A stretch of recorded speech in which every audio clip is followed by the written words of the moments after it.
everyone. Today we're going to be building a skill, and that skill is creating value. We're going to do this skill builder practice using value and practice creating a value scale or a gradient of color from dark to light. We're going to do our practice using only pencil. However, if you would like to experiment with colored pencil, that will work too. I only have a regular pencil, but if you have actual drawing pencils, then that would be perfect for this as well. So what I have here is a sheet and a few different scales. And basically for each of these, we're going to use a different shading technique. And then on the back is actually applying our value to some different forms. So very different than creating a scale. We want to be able to add value to turn a two-dimensional shape into a three-dimensional form. So that's what the back of this sheet is for. And we're going to split this up into 2 days. So we're just going to focus on the front side for our first day, and then the second day we will start applying this to some actual forms. So I have a blank one here, and I'm not going to do this whole entire thing in this video because I've already shown you an example here. I'm just going to kind of give you some tips and tricks on how to easily create your value scales and how to fill out this back part of our paper as well. And we're going to start with the blended, and as you can see, darkest is over here and white is over here. So I'm actually not even going to put color in these last boxes. I'm going to focus my color in all the boxes before it. And as you guys know, value is the lightness or darkness of a color. It could be any color. For the blended technique, what I like to do is I kind of like to hold my pencil off to the side so it's at an angle.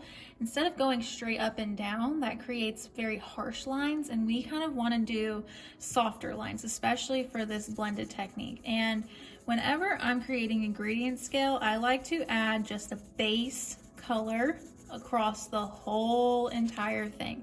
So instead of thinking of this rectangle by rectangle, it's a lot easier if you do it all as one, okay? So I'm using the same amount of pressure right now, but eventually, after I add my base layer, I'm going to go back in and I'm gonna add some more layers, and my pressure, the pressure of my pencil is going to get harder. And if you've ever used a pencil before, you've ever shaded anything, then you know the harder you press with your pencil, the darker it is, and the lighter you press, the lighter it is. So you guys probably can barely even see this part because I am slightly pulling up on my pencil to reduce the pressure as I get closer to white, because I want these boxes over here to be very, very light, okay? So I have my base layer, and I like to do a base for every single one of these different techniques. And now what I'm going to do is I'm going to go in, I'm going to start pressing down a little bit harder. I'm still using the side of my pencil at an angle. Let me show you what the difference is. So if I was to just hold my pencil normally, my pencil would kind of look like this. It's a lot harsher of a line, as when I hold it off to the side, it creates a much softer texture on my paper. So hopefully you can see the difference there. And I want you to practice doing that today, especially for the blended technique, because we want our gradient to be almost seamless. And what I do a lot too is, you can't see my face right now, but I will squint my eyes. And when you squint your eyes, your colors should easily fade into one another, okay? So like I said, I'm not gonna do this whole thing for you, but I'm basically just going in and I'm doing a second layer now, and I'm gonna make this one a little bit darker and a little bit neater. You might also notice that my pencil is going in the same direction. I almost switched my direction to go horizontally, but for this blended technique especially, we want our pencil to stay going in the same direction. So I've already started going up and down motions with my pencil. So I'm going to commit to that, and I'm not going to switch to side, because that makes our that makes this technique look very harsh. And for our blended technique, we want it to be very soft. Okay, so you're gonna have to do a couple of layers, playing around with your pressure of your pencil. And if you want, you can use your finger to kind of blend However, that can get kind of messy and it's not my favorite thing to do. So I really just like using my pencil and using my pencil to blend those colors together. And I do that by pressing down very lightly, and I just go over my colors very, very lightly to blend them together. Now, whenever you're creating value, your eraser is going to be your best friend, because if you come all the way over to the lighter one and you accidentally make it too dark or something, then our eraser can come in. And same with the pressure of my pencil, the pressure of my eraser is also very important, because if I press down really hard, then of course more is going to erase, but maybe I only want to erase a little bit, so the pressure of my eraser will just lighten. I'm not going to finish my blended one because you can see what it should look like after you're done, and these are going to take you a while to finish. That's why we're going to do our first page for one day, and then we'll worry about the back side tomorrow. Okay, so the next technique is hatching, and when you are hatching, you're just basically creating value using lines in a specific direction. So as you can see, my lines are at a diagonal for my example here, and you can do your hatching in any which way that you want to. Your lines could be going up and down, they could be going side to side, diagonally, however you want them to go, but it's straight lines and they're all going in the same direction. Okay, so I did diagonal for these. Let me try horizontal. So what I'm going to do is I'm going to start drawing horizontal lines.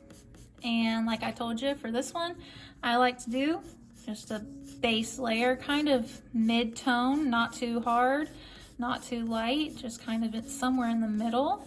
And as I get closer to my white, I'm gonna lighten up my pencil. Okay. Also, when you get closer to light, your lines for this one can start being spread out a little bit. So what I mean by that is over here for your darker one, your lines are probably going to be very close together, because the closer they are together, the more white space you're filling, the darker it's going to be. Whereas over here, you want to do light. That's a little bit too dark, if you can see that.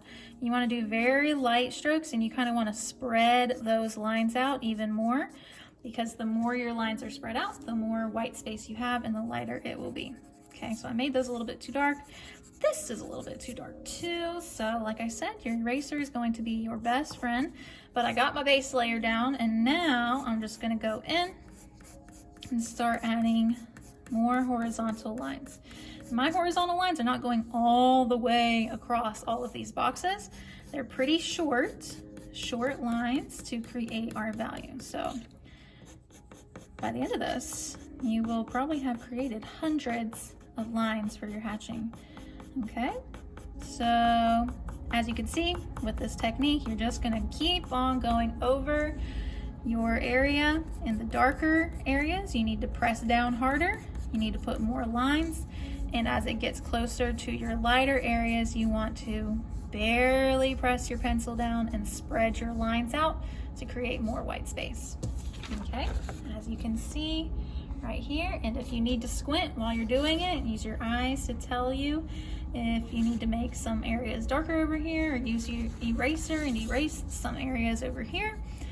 Okay, so that's obviously not done, but we're going to move on to the next technique, which is cross hatching, and that is very similar to hatching, except for you're going to draw two different lines crossing over each other. Okay, so for this one, I just did some X's, diagonal lines crossing over each other for that one. You could also do vertical, straight up and down, and horizontal lines crossing over each other to create cross hatching as well. But you're basically creating two lines that are crossing over each other, whether it's creating an X or it's creating this kind of checkered effect. Okay, but I'm gonna go in with my base layer because that's just what I like to do. It helps me see the value easier if I already have some kind of tone on each of my boxes. Okay, and then I'll just go over with some vertical lines, and as it gets closer to white, my lines are kind of spreading out more and I'm barely pressing down. Okay, and again, for this technique, you are going to just keep on layering keep on layering to make your values darker over on the left side and lighter on the right side. Okay, like I said, if you accidentally add too many lines, like let's say over here, if I squint my eyes, now my gradient's kind of off because it's dark here, then it gets lighter, and then it gets dark again. Okay, so that's not what we're going for. We want it to be dark, lightly go into the lighter areas. So here I'm going to take my eraser, and I like to use my eraser in the same direction that I use my pencil. So if I'm doing cross hatching, I'm going to also cross hatch with my eraser, and that will just keep your value very coherent. You want to kind of use the same motion with your eraser that you're using with your pencil to help it all flow together, help it all be unified. Okay, so that's cross hatching. Scribbling is exactly what it sounds like. It's basically just a bunch of scribbles. And with this, you're just going to use your pencil, and they're usually in a circular motion. So I'm just going to do one big scribble using the same pressure across my entire value scale to make the base. And then I will go in and I will scribble some more. And look, my scribbles are going to start spreading out as I get closer to the lighter areas, and I'm barely pressing down. So your scribbles will spread out, barely press down, and you will have a lighter scribble. Over here, I want it to be very dark, so I'm gonna press down harder with my pencil. I'm not pressing down so hard that I'm breaking the tip of my pencil, but I am applying some pressure to help the dark stand out more.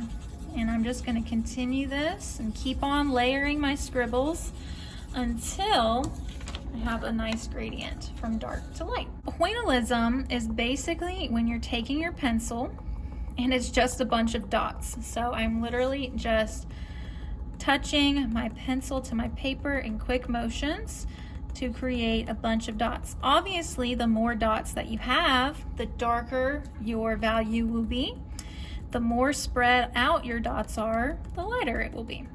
Okay, so this one takes the longest, I'm not gonna lie. Just please, whenever you're doing it, don't be obnoxious and be like this with your pencil, because that's distracting and nobody wants to listen to your pencil bang on your paper the whole time. Like, you can do it without making a bunch of noise, okay? So this takes a lot of patience and a little bit of time, but eventually you will have a very nice gradient from dark to light. This is honestly the easiest one. It just is a little bit more time consuming. So this box is gonna have a ton of little dots, and as my boxes go on, I'm gonna start spreading my dots out even more to create a lighter value. Okay, so I'm not gonna finish that because I think you guys get the gist of it. And we will do this part tomorrow, and I'm gonna do a separate video for that. So let's just focus on the front part today and practice creating value using these different drawing techniques. And like I said, if you want to experiment with colored pencil instead of just using a regular pencil, then you can do that. Just be mindful that colored pencil is a little bit more difficult to erase. So I prefer using a pencil, but if you want to experiment with your colors, then you can totally do that. All right, I hope you guys have fun with this, and we'll be back tomorrow to do this section. Thank you guys for watching, and I can't wait to see what you make.